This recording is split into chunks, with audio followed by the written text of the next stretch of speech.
Hello, what's up guys? It's your friend Arijit. Welcome into the channel and I hope that you all are absolutely fine. তো বন্ধু, আজ এই ভিডিওর মধ্যে আমি তোমাদের আমাদের অরুণাচল প্রদেশের পুরো রোড ম্যাপ, আইটিনারি আর সমস্ত হোটেলের ডিটেলস সঙ্গে সঙ্গে তোমরা কোথায় ওখানে গিয়ে কি খেতে পারবে সব কিছু আমি শেয়ার করে দেবো।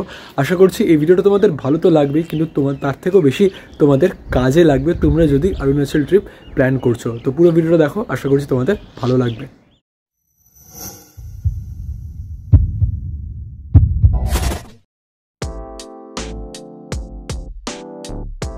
অরুণাচল প্রদেশের যাত্রা শুরু হওয়ার সাথে সাথেই আমরা কিন্তু চলে এসেছি চন্দননগর দিল্লি রোডের সামনে। তোমরাও যদি চাও তো ডানকুনি থেকে ওল্ড দিল্লি রোড ধরে 1 ঘন্টা যাত্রা অতিক্রম করলে তোমরা চলে আসবে চন্দননগরের ওল্ড দিল্লি রোডের সামনে। আর এখন আমরা এই রাস্তা ধরে প্রথমে যাব মগরা ফ্লাইওভার, আর তারপরে ঈশ্বরগুপ্ত সেতু ক্রস করে কল্যাণী শহরে এন্টার করব। আর সেইখান থেকে কল্যাণী মোড় থেকে আমরা ধরবো NH34 বা এখনকার NH12। এখন আমরা ক্রস করছি কৃষ্ণনগর। আর তোমরা যদি কালনা কাটওয়ার রোড ধরে আমাদের গৌরাঙ্গ সেতু অতিক্রম করে আসতে, তাহলে কিন্তু এই কৃষ্ণনগর থেকেই তোমাদের NH34টা ধরতে হতো। কিন্তু ওই কালনা কাটওয়ার রাস্তা সিঙ্গেল লেন রোড, আর রাস্তার কন্ডিশন অতটা ভালো না, এই ভেবেই আমি তোমাদের সাজেস্ট করব যে আমরা যেই রুট ধরে আসছি সেই রুটটাই তোমরা ফলো করো। আর গুগল ম্যাপের লিঙ্ক থাকবে ডেসক্রিপশানে। ঘড়ির কাঁটায় 12:30 বাজার সাথে সাথেই আমরা পৌঁছে গেলাম বহরমপুর। আর বহরমপুরের ফেমাস পাপ্পু দা ধাবা থেকে সেরে নিলাম আমাদের আজকের লাঞ্চ। তোমরা যদি চাও তো এই ধাবা থেকে কম খরচে নিজেদের লাঞ্চ সেরে নিতে পারো। লাঞ্চ সারবার পর আমরা আবার আমাদের যাত্রা কন্টিনিউ করলাম আর ক্রস করলাম ফেমাস ফারাক্কা ব্যারেজ। ফারাক্কা ব্যারেজের পর মালদা অতিক্রম করবার পর আর Farakka Raiganj toll plaza cross করবার পরই মুষলধারে বৃষ্টি চলে আসে। আর এই বৃষ্টির ফলস্বরূপ আমরা আমাদের যাত্রা আর কন্টিনিউ করতে পারি না, আর বাধ্যবশত আমাদের কিন্তু স্টে নিতে হয় রায়গঞ্জে ওয়েস্ট বেঙ্গল গভর্নমেন্টের ট্যুরিস্ট লজে। এই ট্যুরিস্ট লজের ডিসক্রিপশনে থাকবে সমস্ত ডিটেল। অবশ্যই তোমরাও যদি রায়গঞ্জে কোনোভাবে স্টে করতে চাও তো এই ট্যুরিস্ট লজে ইজিলি স্টে করতে পারো। দ্বিতীয় দিনের শুরুতেই রায়গঞ্জের ওয়েস্ট বেঙ্গল গভর্নমেন্টের লজকে বিদায় জানিয়ে আবার কানেক্ট করে নিলাম NH34 বা NH12-এ। তারপর রায়গঞ্জ বাইপাস আর ডালখোলা বাইপাস ক্রস করে চলে এলাম কিষানগঞ্জের রেলওয়ে ওভারক্রসিংয়ে।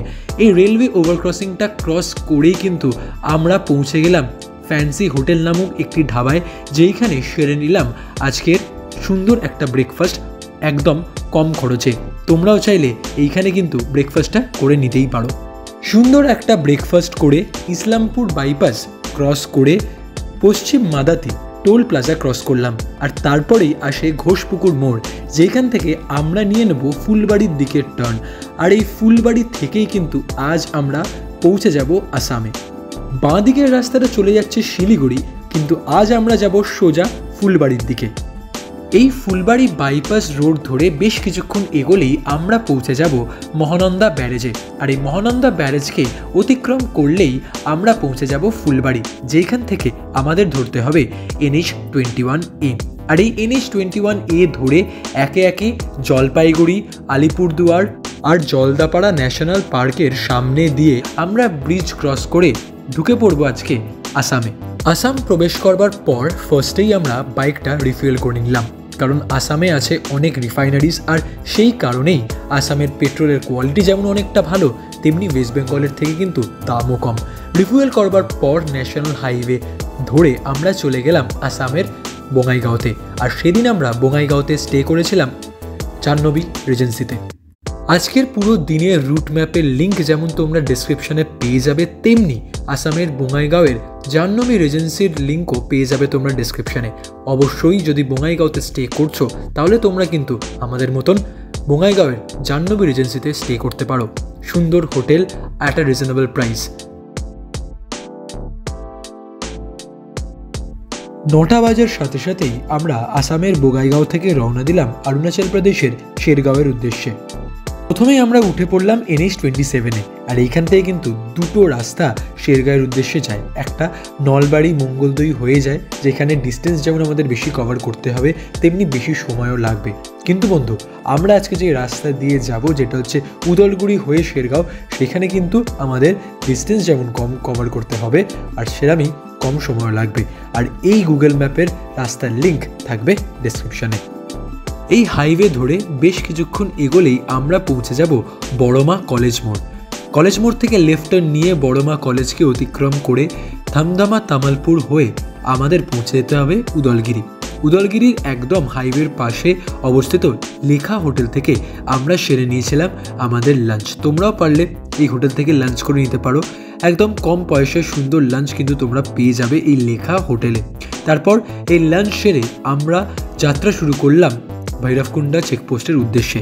আর বন্ধু, এই ভৈরবকুন্ডা চেকপোস্ট থেকেই কিন্তু আমরা এন্টার করব আসাম থেকে অরুণাচল প্রদেশে। ঘড়ির কাঁটায় 4টে বাজার সঙ্গে সঙ্গে ভৈরবকুন্ডা চেকপোস্ট ক্রস করে আমরা প্রবেশ করে গেলাম অরুণাচল প্রদেশে। ভৈরবকুন্ডা চেকপোস্ট থেকেই বন্ধু তোমাদের কিন্তু অরুণাচল ঘোরবার জন্য ইনার লাইন পারমিট মানে ILP বানাতে হবে। আর এই ILP বানানোর জন্য তোমাদের লাগবে একটা identity proof, preferably voter card কিংবা আধার কার্ড, 2 কপি ছবি আর 150 টাকা পার হেড। আর এই সমস্ত জিনিস থাকলেই তোমরা কিন্তু খুব সহজেই বানিয়ে নিতে পারবে অরুণাচল প্রদেশের ইনার লাইন পারমিট। অরুণাচল প্রদেশে প্রবেশ করবার পরই কিন্তু ওয়েদার কন্ডিশন আরও খারাপ হতে থাকে। মুষলধারে বৃষ্টির সঙ্গে সঙ্গে ভিজিবিলিটিও কমতে থাকে। আর এই কারণেই আমরা আর রিস্ক নিলাম না। শেরগাঁওয়ের পরিবর্তে আমরা সেদিনকে ডিসাইড করলাম কালাকথাংয়ে থেকে যাওয়ার কথা। আর সেদিন আমরা কালাকথাংয়ের সার্কিট হাউসে থেকেছিলাম। আর এই সার্কিট হাউসে কিন্তু একদম কম পয়সায় আমরা একটা ভালো স্টে সঙ্গে খাবারের ব্যবস্থাও পেয়েছিলাম। তোমরাও যদি কালাকথাংয়ে থাকছো তাহলে কিন্তু এই কালাকথাংয়ের সার্কিট হাউস চেক করতেই পারো, লিঙ্ক থাকবে ডেসক্রিপশানে। 4 নম্বর দিনে আমরা কালাকথাং থেকে শেরগাঁওয়ের উদ্দেশ্যে রওনা দিলাম। আর এইখান থেকে শেরগাঁওয়ের ডিস্টেন্স হচ্ছে মাত্র 40 কিলোমিটার। কিন্তু এই 40 কিলোমিটার যাত্রা তোমরা কিন্তু খুব ভালোভাবে উপভোগ করতে চলেছ, কারণ রাস্তার কন্ডিশন যেমন ভালো তেমনি সুন্দর সুন্দর পাহাড়ি দৃশ্যও কিন্তু তোমরা দেখতে পাবে। আর শেরগাঁওয়ের আগে পড়বে তেনজিং গাঁও। তেনজিং গাঁওয়ের রাস্তার উপরেই পড়বে গিউটো মনেস্ট্রি, যেটা কিন্তু খুবই সুন্দর একটা মনেস্ট্রি, যেটা কিন্তু তোমরা শেরগাঁও যাওয়ার রাস্তায় ভিজিট করতেই পারো। তারপর আস্তে আস্তে আমরা চলে গেলাম শেরগাঁও। আর আজকে আমরা শেরগাঁওয়ের DKT হোমস্টেতে থাকতে চলেছি। আর সমস্ত ডিটেল এই হোমস্টের থাকবে ডেসক্রিপশন বক্সে। হোমস্টে থেকে খুব তাড়াতাড়ি ফ্রেশ হয়ে আমরা বেরিয়ে পড়লাম শেরগাঁও শহরটাকে এক্সপ্লোর করতে। আর আমরা প্রথমেই চলে গেলাম শেরগাঁওয়ের ফেমাস অ্যাপেল গার্ডেনে। আর সত্যি কথা বলতে গেলে শেরগাঁওয়ের এই অ্যাপেল গার্ডেনের আশেপাশের প্রাকৃতিক সৌন্দর্য কিন্তু এক কথায় অনবদ্য। তো তোমরাও যদি শেরগাঁও আসছো তো অবশ্যই এই অ্যাপেল গার্ডেনটা ভিজিট করতে কিন্তু একদম ভুলো না। অ্যাপেল গার্ডেনের পর আমাদের একদম হোমস্টের সামনেই অবস্থিত রয়্যাল রেস্টুরেন্ট থেকে খুব কম টাকায় আমরা কিন্তু লাঞ্চ সেরে নিলাম ভেজ মোমো আর চিকেন নুডলস দিয়ে। লাঞ্চ করবার পরে আমরা রওনা দিলাম শেরগাঁওয়ের সুন্দর রাস্তা ধরে আর প্রাকৃতিক সৌন্দর্য উপভোগ করতে করতে শেরগাঁওয়ের ফেমাস মনেস্ট্রির দিকে। যদিও সেদিন কোনো কারণে মনেস্ট্রি বন্ধ থাকার জন্য আমরা তোমাদের মনেস্ট্রির ভেতরটা দেখাতে পারছি না, বাট তোমরা যখন আসবে এই শেরগাঁওয়ের ফেমাস মনেস্ট্রি কিন্তু ভিজিট করতে একদম ভুলো না। বিকেলবেলা হোমস্টে থেকে বেরিয়ে আমরা রওনা দিলাম শেরগাঁওয়ের ফেমাস ওয়াটারফল দেখার জন্য। আর সেই ওয়াটারফল দেখার জন্য তোমাদের কিন্তু শেরগাঁওয়ের এই সুন্দর পাহাড়ি রাস্তা দিয়ে সুন্দর প্রাকৃতিক পরিবেশকে অনুভব করতে করতে একটু ট্রেক করে যেতে হবে। আর আমরাও রওনা দিয়েছিলাম প্রথমে সেই ওয়াটারফল দেখার জন্যেই, কিন্তু সন্ধে নেমে আসার ফলে আমরা ওয়াটারফলটা দেখতে পেলাম না। বাট তোমরা যদি শেরগাঁওতে আসো তো এই ওয়াটারফলটা দেখতে কিন্তু একদম ভুলো না বন্ধু। সন্ধেবেলা চায়ের কাপে চুমুক দিয়ে বন্ধুদের সঙ্গে আড্ডা মারতে মারতে আর রাত্রিবেলা সুন্দর একটা ডিনারের সাথে আজকে আমাদের শেরগাঁওয়ের দিন শেষ হলো। আর সমস্ত রুট ম্যাপ আর হোমস্টে ডিটেল থাকবে ডিসক্রিপশন বক্সে। 5 নম্বর দিনে আমরা কিন্তু DKT হোমস্টে থেকে একটা সুন্দর ব্রেকফাস্ট করে রওনা দিলাম আজকের গন্তব্যস্থল দিরাংয়ের উদ্দেশ্যে। শেরগাঁও থেকে দিরাংয়ের ডিস্টেন্স হচ্ছে 82 কিলোমিটার্স, আর গুগল ম্যাপ বলছে আমাদের সেখানে পৌঁছাতে 2 ঘন্টার ওপর সময় লেগে যাবে। কিন্তু এর মধ্যে আমরা বোমডিলা মনেস্ট্রিও ভিজিট করব, আর আজকের দিনের পুরো রুট ম্যাপের লিঙ্ক থাকবে ডেসক্রিপশন বক্সে। অরুণাচল প্রদেশের রাস্তার কন্ডিশন কিন্তু খুবই সুন্দর, মানে বিআরওকে যত তুমি প্রশংসা করবে ততই কিন্তু কম হবে, কারণ এত সুন্দর পাহাড়ি দৃশ্য উপভোগ করতে করতে যে এরম সুন্দর রাস্তা দিয়ে আমরা বাইক চালাবার সুযোগ পাচ্ছি, সেটা কিন্তু সবই বিআরওর জন্য। আর তারপরে আমরা এই রাস্তা ধরে এগিয়ে যাচ্ছি বোমডিলার উদ্দেশ্যে, আর বোমডিলা যাওয়ার জাস্ট একটু আগেই পড়বে একটা সুন্দর দুর্গা মন্দির, যেটা কিন্তু তোমরা অবশ্যই ভিজিট করতে ভুলো না। দুর্গা মন্দির ভিজিট করে আমরা আবার রওনা দিলাম বোমডিলা শহরের দিকে, আর এই পাহাড়ি রাস্তা দিয়ে আর কিছুক্ষণ বাইক চালিয়ে আমরা পৌঁছে গেলাম বোমডিলা শহরের প্রধান আকর্ষণের জায়গা বোমডিলা মনেস্ট্রিতে, যেটা কিন্তু এখনও রিনোভেশনের কাজ চলছে। বোমডিলা মনেস্ট্রি ভিজিট করে আমরা আস্তে আস্তে রওনা দিলাম দিরাংয়ের উদ্দেশ্যে। বেশ কিছুক্ষণ বাইক চালানোর পর আমরা কিন্তু চলে এলাম অবশেষে দিরাংয়ে, আর দিরাংয়ের গেটের সামনে বেশ কিছুক্ষণ ছবি তোলার পর আমরা আস্তে আস্তে রওনা দিলাম দিরাংয়ের মেন টাউনের উদ্দেশ্যে। দিরাংয়ের মেন টাউনে অবস্থিত ওয়েমেলিং হোটেলে আমরা আমাদের লাঞ্চটা সেরে নিলাম বেশ সাধ্য মতন দামে, আর তারপরে আমরা আমাদের দিরাংয়ের স্টে স্নোল্যান্ড হোটেলে চলে গেলাম। সত্যি কথা বলতে গেলে যেমন সুন্দর পার্কিং ব্যবস্থা, তেমনি রুম আর তেমনি খাবার দাবারের ব্যবস্থা ছিল এই স্নোল্যান্ড হোটেলে। সমস্ত ডিটেলস থাকবে ডিসক্রিপশানে। 6 নম্বর দিনে আমরা ট্রাভেল করতে চলেছি দিরাং থেকে সেলাপাস হয়ে তাওয়াংয়ের উদ্দেশ্যে, যেখানে মোট আমাদের 135 কিলোমিটার মতন ডিস্টেন্স কভার করতে হবে, আর গুগল ম্যাপ বলছে সেই ডিস্টেন্স কভার করতে আমাদের 4 ঘন্টা মতন সময় লাগবে। তো এই গুগল ম্যাপের লিঙ্ক থাকবে ডেসক্রিপশানে। কিন্তু তাওয়াং যাওয়ার আগে আমরা দিরাংয়ের ফেমাস দিরাং মনেস্ট্রি ভিজিট করব। তো চলো দিরাং মনেস্ট্রি ভিজিট করা যাক, আর মনেস্ট্রির রুট ম্যাপের লিঙ্কও থাকবে ডেসক্রিপশানে।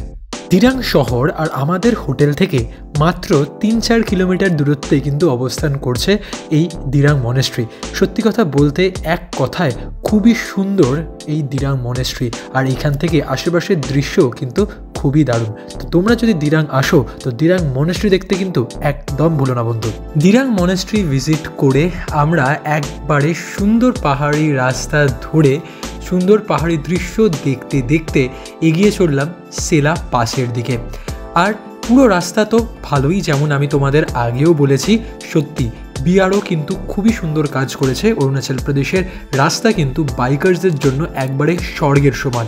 জাস্ট সেলা পাস ঢোকার সময় লাস্টের কিছুটা স্ট্রেচ কিন্তু একটু খারাপ অফরোড রাস্তা পাবে, আর দেখতেই পাচ্ছ এইখানে কিন্তু ওয়েদারও খারাপ ছিল, বাট সত্যি কথা বলতে গেলে এই একটুখানি অ্যাডভেঞ্চারের জন্যই তো আমাদের পাহাড়ে ছুটে আসা, তাই না?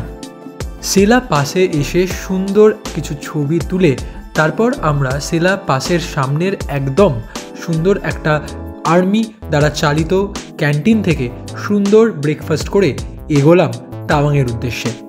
সেলা পাসের সামনে অবস্থিত ক্যান্টিন থেকে সুন্দর একটা ব্রেকফাস্ট করে আমরা রওনা দিলাম তাওয়াংয়ের উদ্দেশ্যে। সুন্দর পাহাড়ি দৃশ্য উপভোগ করতে করতে আমরা এসে পৌঁছালাম যশবন্তগড়, আর এই যশবন্তগড়ে আছে যশবন্তগড় ওয়ার মেমোরিয়াল, যেখানে রয়েছে রাইফেল যশবন্ত সিংয়ের স্মৃতিসৌধ। যশবন্তগড় ওয়ার মেমোরিয়াল থেকে বেরিয়ে বেশ কিছুক্ষণ পথ অতিক্রম করে আমরা পৌঁছে গেলাম নুরে ন্যাং বা জাং ওয়াটারফলে। আর সত্যি কথা বলতে এই জাং ওয়াটারফলের জায়গাটা কিন্তু অবিশ্বাসনীয়। এত সুন্দর জায়গা আমি সত্যি আগে কখনো দেখিনি। তো এই রাস্তায় এলে এই নুরে ন্যাং বা জাং ওয়াটারফল দেখতে কিন্তু একদম ভুলো না বন্ধু। জাং ওয়াটারফল থেকে বেরিয়ে রাস্তার ধারের একটা দোকান থেকে ভেজ মোমো দিয়ে নিজেদের লাঞ্চ সেরে আমরা আবার আমাদের যাত্রা শুরু করলাম তাওয়াংয়ের উদ্দেশ্যে। বেশ কিছু ল্যান্ডস্লাইড প্রোন এরিয়া ক্রস করে আর সুন্দর পাহাড়ের দৃশ্য উপভোগ করতে করতে আমরা বিকেলের মধ্যেই পৌঁছে গেলাম তাওয়াংয়ে। আর তাওয়াংয়ে আমাদের স্টে ছিল হোটেল দাওয়ায়। সত্যি খুবই সুন্দর একটা হোটেল আর খুবই রিজনেবল প্রাইসে। তো এই হোটেলের লিঙ্ক আর কন্ট্যাক্ট ডিটেলস থাকছে ডেসক্রিপশন বক্সে।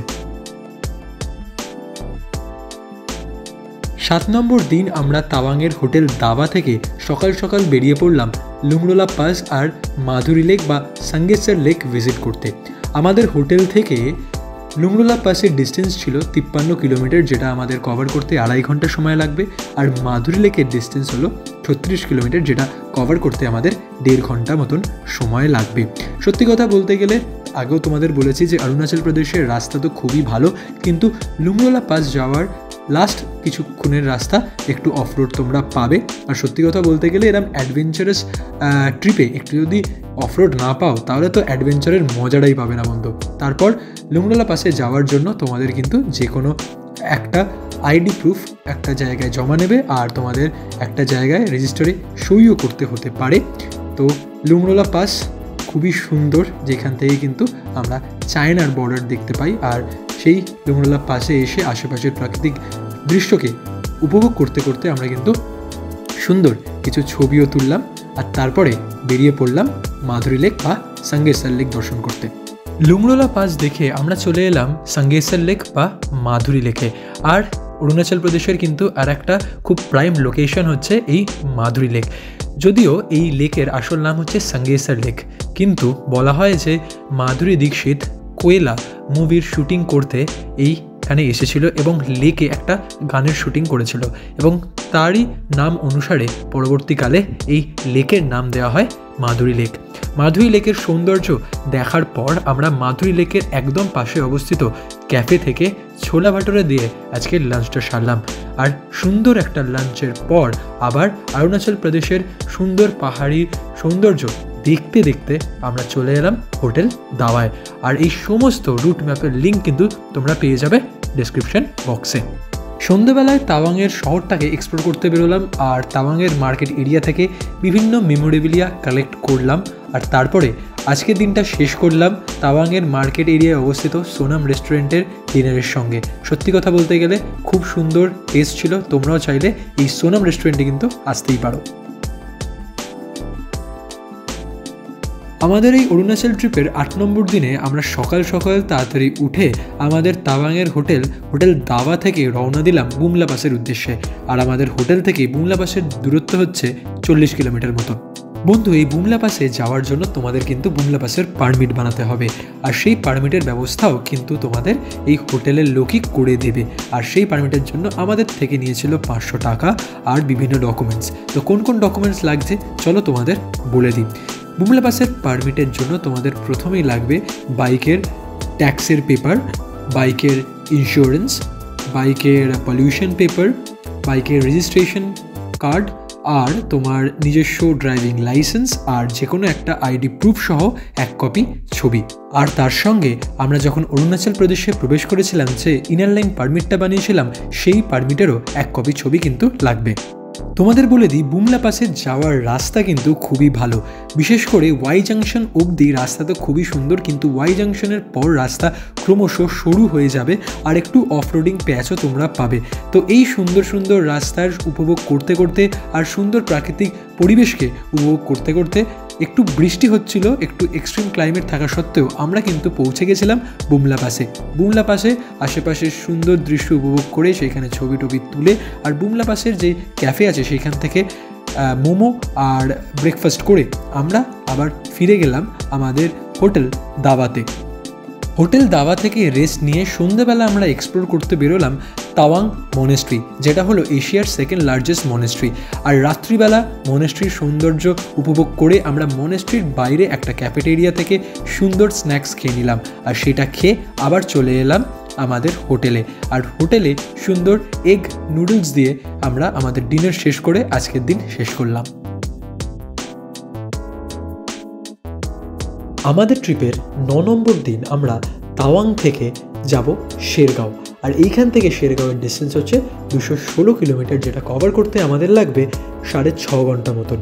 কিন্তু বন্ধু, আমরা কিন্তু সেলা পাস হয়ে যাব না, আমরা যাব সেলা টানেল হয়ে, আর এই রোড ম্যাপের লিঙ্ক থাকছে ডিসক্রিপশনে। অরুণাচল প্রদেশের সুন্দর রাস্তা দিয়ে এগোতে এগোতে আর সুন্দর প্রাকৃতিক দৃশ্য দেখতে দেখতে আমরা ক্রস করলাম জাং ওয়াটারফল, আর তারপরেই একটা সুন্দর ধাবা দেখে আমরা সেরে নিলাম আমাদের ব্রেকফাস্ট। আর তারপরে সুন্দর একটা ম্যাগি দিয়ে ব্রেকফাস্ট সারার পর আমরা এগোলাম সেলা টানেলের উদ্দেশ্যে।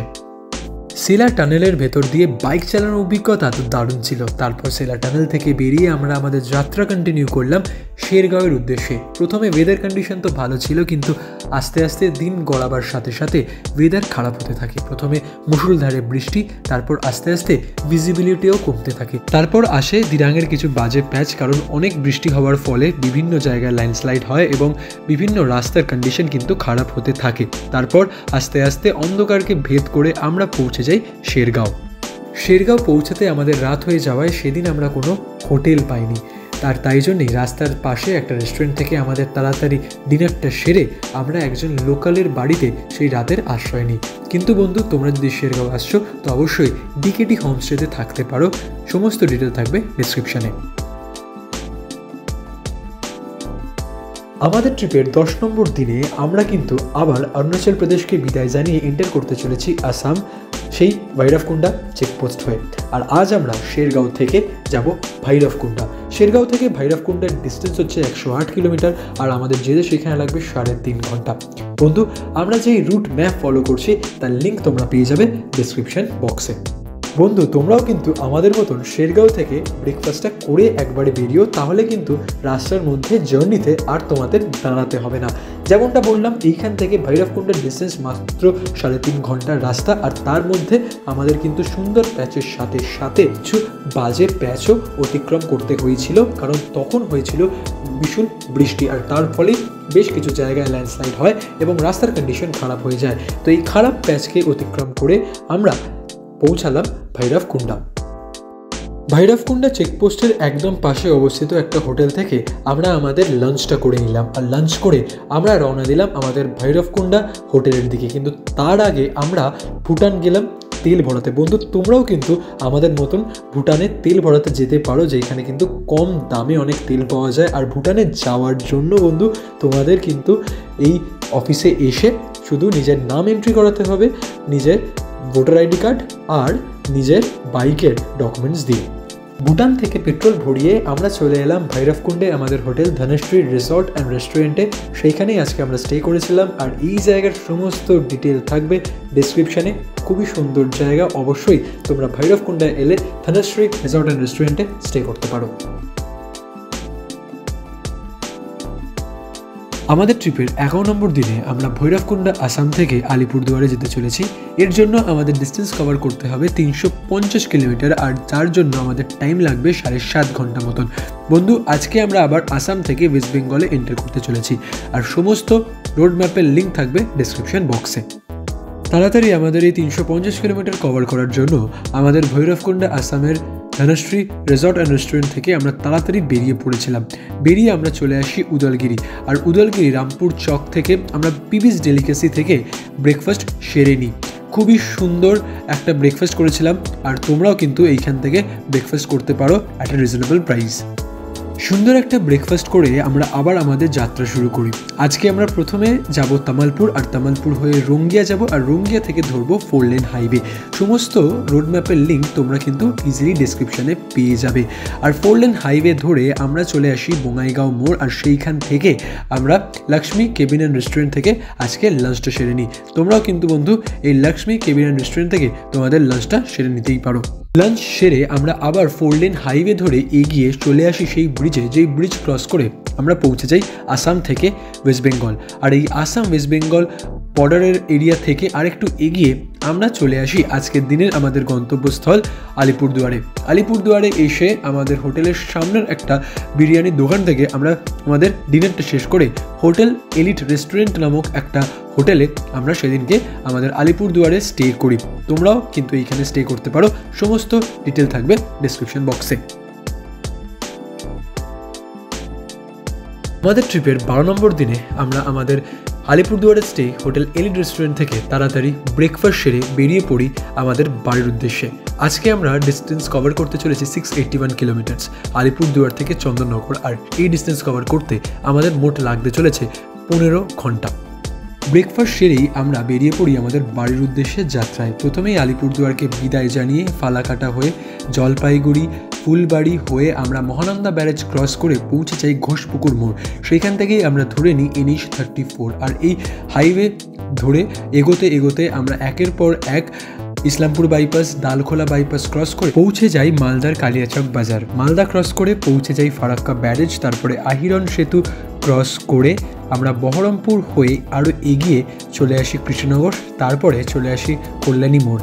কল্যাণী মোড় থেকে কল্যাণী শহরের ভেতর দিয়ে গিয়ে কল্যাণী এক্সপ্রেস হাইওয়ে ধরে ঈশ্বরগুপ্ত সেতু ক্রস করে পৌঁছে যাই হুগলি, আর তারপরে একটু এগোলেই চলে আসি আমাদের শহর চন্দননগর। তোমরাও বন্ধু এই রুট ম্যাপটা কিন্তু ফলো করতেই পারো, পুরো রুট ম্যাপের লিঙ্ক তোমরা পেয়ে যাবে ডেসক্রিপশন বক্সে।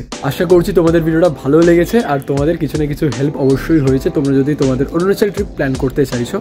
আর তোমরা আমাদের অরুণাচল প্লেলিস্ট থেকে পুরো সমস্ত ভিডিওগুলো দেখতে পারো, আশা করছি সেইটাও ভালো লাগবে। আর একটা কথা, এই ভিডিওটা শেষ হওয়ার পরই কিছুদিনের মধ্যেই আসতে চলেছে বেনারস সিরিজ, তার জন্য আমাদের চ্যানেলের সঙ্গে জুড়ে থাকতে হবে। সাবস্ক্রাইব করে নিও আমাদের চ্যানেল, খুব সুন্দর সুন্দর ভিডিও আসতে চলেছে। তো চলো দেখা হচ্ছে নতুন বেনারসের ট্রাভেল সিরিজে। Till then stay happy, stay blessed and keep enjoying this beautiful weather you got. Adios amigos.